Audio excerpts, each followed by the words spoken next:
Assalamualaikum. Bismillah, alhamdulillah, Allahumma sholli ala Muhammad. Apa kabar bro, mbak-mbak, mas-mas? Semoga semuanya sehat, aman, terkendali, ya toh. Dan yang penting jangan lupa ngising coy, biar pencernaannya lancar makan buah. Sekarang posisi saya ini ada di sebuah surga bro. Dan surga ini ternyata kok dekat dari rumah saya, di sekitar Pengasinan. Surga yang diciptakan bukan surga yang diperebutkan. Bukan surga yang diperebutkan. Ganjil. Ganjil.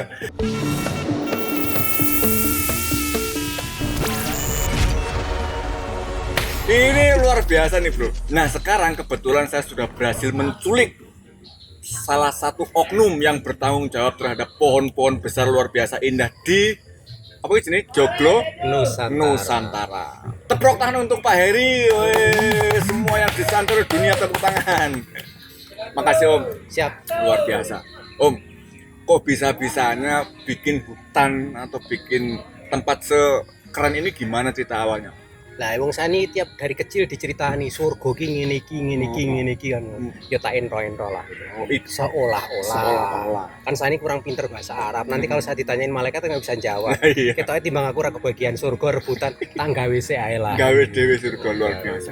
Berapa lama Om perjalanan bikin apa Joglo Nusantara? Joglonya kan sebenarnya tinggal mindahin dari kampung. Oh, dari kampung udah ada. Kampungnya orang mau dibagi-bagi waris. Terus kebetulan yang punya itu mitra saya. Mas timbangan di pocal-pocal mbok digawa tak berdiri di sini. Tapi kalau tempat ini Ya.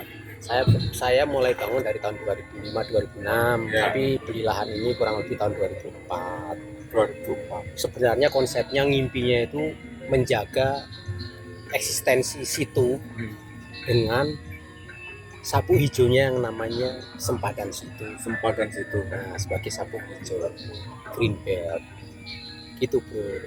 Wah, tapi ternyata kebijakan pertanahan bicara lain. Bicara lain. Loh, sempadan situ itu ternyata sudah tidak jadi kawasan lindung yang dikuasai oleh negara. Jadi punya pribadi. Ya akhirnya terlanjur kaya, ya kan, tak tuku. Wih, mantap. Langsung ambil alih toh. Ambil alih alon-alon. Alon-alon. Mari tuku bingung le bangun iya ngono. Yang penting wujudnya di ono ya toh. Gitu. Luar biasa. Nah ini dulu nih tempat semak belukar sampah-sampah nggak genah gitu. Ah, Tapi karena dulu saya tuh waktu kuliah itu tentang tugas akhir saya tentang sempadan situ dan pengelolaan gitu. Tentang bagaimana pentingnya setu sebagai daerah tangkapan air, ya, dan air dikatakan sebagai sumber kehidupan. ya. Nah kok jadi sumber bencana ini piye ya ngono. Benar. Gitu. Nah supaya tidak jadi sumber bencana ya kurang lebih supaya tetap menjadi suasana surga di dunia. Jadi ceritanya guru ngaji ini coba tak reko-reko kan. Reko-reko cari ini surga iki ono ning tanah Jawa jari. Gitu kira-kira ini ada air mengalir, ada pohon-pohon terlarang, ada pohon buah-buahan gitu. Tadi itu lalu lalang itu bidadari cantik, anak-anak kecil lari-lari di sini. Gitu. Ya kan? Jadi ini sebenarnya terbuka buat siapapun datang. Ya boleh lah. Boleh. Tanah-tanah Gusti Allah kan. Oh, benar. Kita tuh mengatur dengan adab saja. Itu piye bagaimana datang ke sini supaya ini tetap terawat dengan baik, gitu kan. Terus aturan mainnya bagaimana.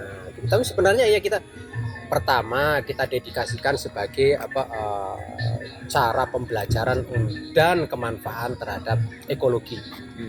Jadi di sini kan tuh sambil suara-suara jangkrik, suara kodok, suara dangdutan, terus ada burung-burung, oksigen kan gitu kan. Nah, kalau orang-orang tuh senang di sini, tempat sini enak. Nah, sesungguhnya kalian berhak atas enak seperti ini di sudut-sudut kehidupan masing-masing. Ayo berjuang bersama-sama kan gitu. Di setiap sendi-sendi kayak di sudut-sudut kehidupannya. Enggak kudu gede, tapi nek rame-rame kan jadi hijau juga gitu. Surga yang diciptakan bukan surga yang diperdebatkan. Mantap. Joglo Nusantara. Merajut keberagaman. Nah, di sini tempat ngumpul. Mulai dari HTI sampai PKI ada semua di sini. Di Joglo ini. Joglo ini pikiran gak iso diadili kok. Iya. Kecuali kalau sudah keluar dari Joglo ada merah putih, ya kan. Kita bagian dari NKRI. Yang sadar ruang dan sadar budaya. Maka tagline saya NKRI adalah ruang dan manusia, bukan harga mati. Harga mati ramu nggak munda harganya, Mudah-mudah. makanya Jadi memang diobral. NKRI adalah NKRI ruang dan manusia. ruang dan manusia. Orang sadar ruang dan sadar budaya. Sadar ruang dan sadar budaya. Jadi di Joglo itu ada satu yang menarik bro. Jadi gini bro, di sana ada tulisan pertaubatan ruang. Lalu bahasa itu kayaknya perlu disederhanakan ben wong-wong ben aku ini ngerti om. Ini ruang tobat itu pernah mendem kok piye lho. Iya, sebenarnya kita ini kan ngomong NKRI harga mati, Iya. wah terus heroik gitu kan. Hmm. Lah kepiye harga mati? Wong setiap jengkal tanah sudah dikapitalisasi. Iya iya. Negara tidak mampu menghadirkan ruang-ruang pendidikan, ruang-ruang untuk pendidikan, ruang untuk budaya, ruang ekologis karena semua menjadi property right. Oke. Ya kan? Ya. Lho aku iso gawe ngene iki seolah aku wong sugih ya kan? Hmm. Wih lah tanahmu mbok ngono-ngono ketok orang nggo bisnis. Nah, gitu. Ini bukan merendah iki jane. Ya sadong itu kan gimana ya gitu kan. Iya iya iya. Nah, terus kemudian sesungguhnya di setiap ruang-ruang kehidupan itu kan ada organ ruang vital yang harus kita tetap lestarikan. Ya. Misalnya situ kan gitu. Nah. Anggap aja lah dia ginjele kan kalau dalam tubuh kita. Terus pepohonan sebagai paru-parunya. Ya oke, sirkulasi sebagai nadinya nadinya kehidupan kan gitu.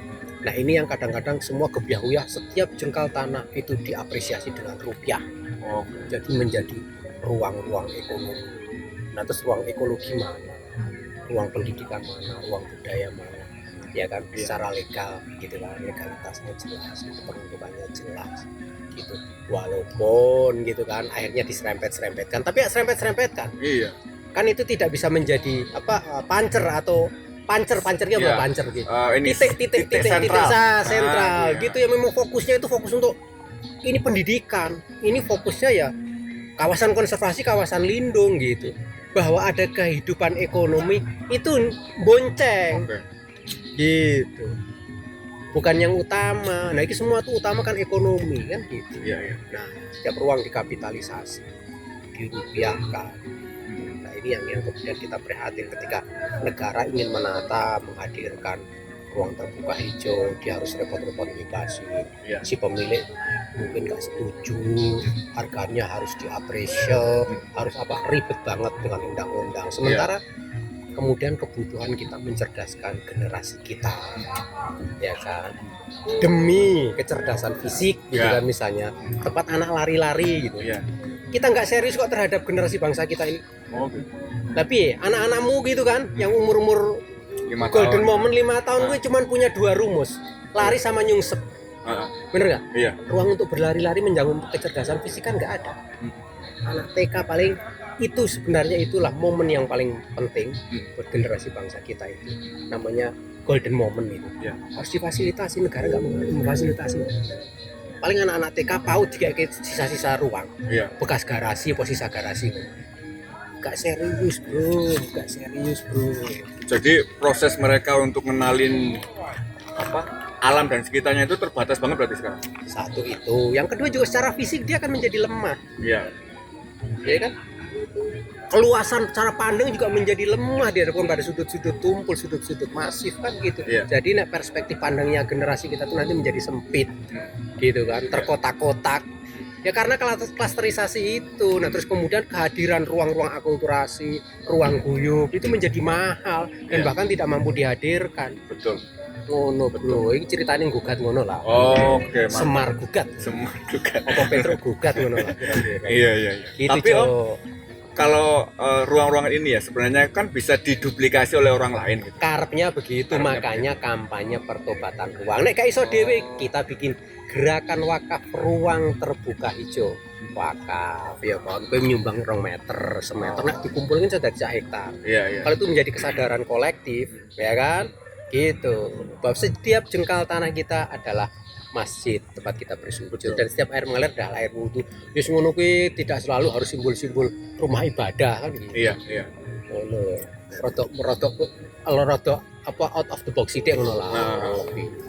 Gitu. Tapi pergerakan ini Om, sebenarnya udah dilihat belum sama pemerintah daerah sekitar sini gitu ya? Apa responnya mau kuwi piye sih? Nek Bingung. misalnya Bingung pada kowe mau. Oh, Iya. kok tak maksudnya ngono. Iya. Lah, makanya mudah-mudahan dengan ini kita jadi bisa menjelaskan Iya, sebagai iya, iya. lapisan masyarakat. Karena penting menggunakan terminologi agama, institusi agama itu menjadi penting. Ya, Kan gitu. Karena kesadaran agama bahwa ya ini adalah ruang-ruang ibadah itu bukan sekedar ibadah ritual kan gitu. Seperti itu. tapi nek misalnya kan pertentangan dengan struktur gitu ya, dengan pemerintah daerah dan macam-macam. Itu kan pasti ada pertentangan tuh. Itu gimana ngeyakinin mereka atau mungkin gini. Ya wis lah, wong-wong gue ya ora mikir kayak kok ben awak dhewe sing mikir. Ya nek iso kita jalan-jalan. Kalau akhirnya bisa bergandengan. Kayak seperti itu kan sebenarnya urusannya dengan pola pikir menungsane, Iya. pemimpinnya. Pemimpin. Kadang-kadang kan ya pemimpin ada yang ego, ada yang enggak, ada yang malah justru mendukung kan gitu. Ya itu kan memang masalah waktu kan gitu. Itu bagian dari ketetapan Tuhan kita ketemu atau enggak kan gitu. Iya. Tapi kita sudah usaha, kita sudah mulai kan gitu. Iya. Gitu. Nah, barangkali kadang-kadang cara komunikasi kita atau mungkin justru lebih kepada benturan-benturan karakter sehingga kita tidak nyambung gitu. Iya. Kayak kue raku kan kayak begini kerah terus kan gitu. Iya. Benturan karakter kan gitu. Kue ngomong aku Wahabi kan, kan ini kan ngono. Babi belangkon. Mau aku Islame kadung kok kan ngono kan gitu. Iya. Gitu. Nah, sering tidak ketemu di seperti itu. Nah, kalau konteks dalam bicara tentang ruang, ekologi ini kan netral. Iya. Gitu. Seperti itu. Jadi sampai di titik ini yang penting ngalir dhisik wae ya. Ngalir bro, ngalir nih ojo kentir, Ojo kentir. ngalir tapi punya prinsip. Apa ki jenenge jare Kanjeng Sunan Kalijaga ki?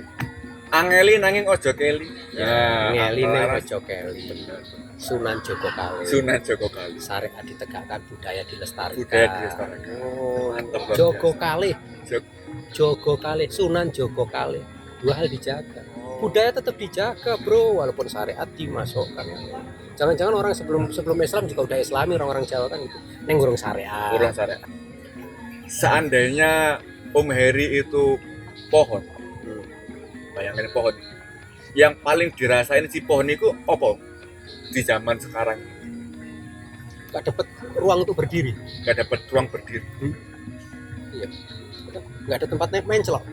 Nggak ada tempat untuk tumbuh. Iya.